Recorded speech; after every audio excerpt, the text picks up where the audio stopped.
నక్సలైట్లు అకస్మాత్తుగా ఆయుధ విరమణ ప్రకటించడం, శాంతి చర్చలు ప్రకటించడం, అభయ్ పేరుతో వచ్చిన లేఖ ఇందులో 3 కోణాలు ఉన్నాయి.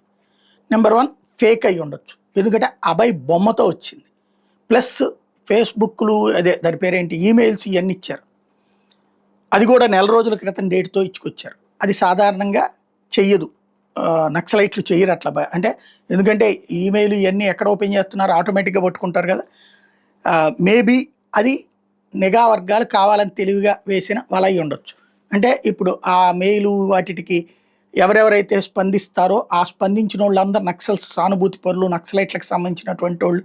అంటే మిగతా ప్రాంతాల్లో నక్సల్స్ను కూడా అందులో ఇన్వాల్వ్ అయ్యి చేయమని అది చెప్తోంది.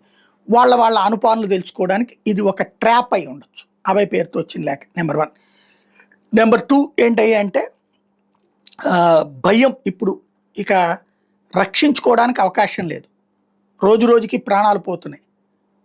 ఇంకా పోయేదే కానీ కాపాడబడే పరిస్థితి లేదు. ఇదివరకటికి మళ్ళీ వాళ్ళని వీళ్ళని బెదిరించి పని జరగడానికి ఇక్కడ సాధ్యం కావట్లేదు. ఇంకోటి పబ్లిక్‌లో సింపతి పోయింది. ఒకప్పుడు పేదరికం ఎక్కువగా ఉండేది గిరిజన ప్రాంతాల్లో కావచ్చు, బయట కావచ్చు. ఆ పేదరికం కారణంగా వాళ్ళు నక్సలైట్లకు అంత అన్నం పెట్టడమా, లేకపోతే వాళ్ళకి షెల్టర్ ఇవ్వడమా జరిగింది. వీళ్ళు ఇచ్చే డబ్బులకో వాటికో చూసి. ఇవాల్టి రోజున ఆ పరిస్థితి లేదు. పేదరికం అనేటటువంటి చాలా వరకు తగ్గింది. ఈవెన్ గిరిజన ప్రాంతాల అభివృద్ధి కూడా నడుస్తుంది. గిరిజన ప్రాంతాల అభివృద్ధికి నక్సలైట్లు అడ్డు అన్నటువంటి ఫీలింగ్ కూడా వాళ్ళలో పెరిగింది. ఇట్లాంటి దశలో ప్రజాస్పందన, ప్రజా సహకారం తగ్గిపోయింది.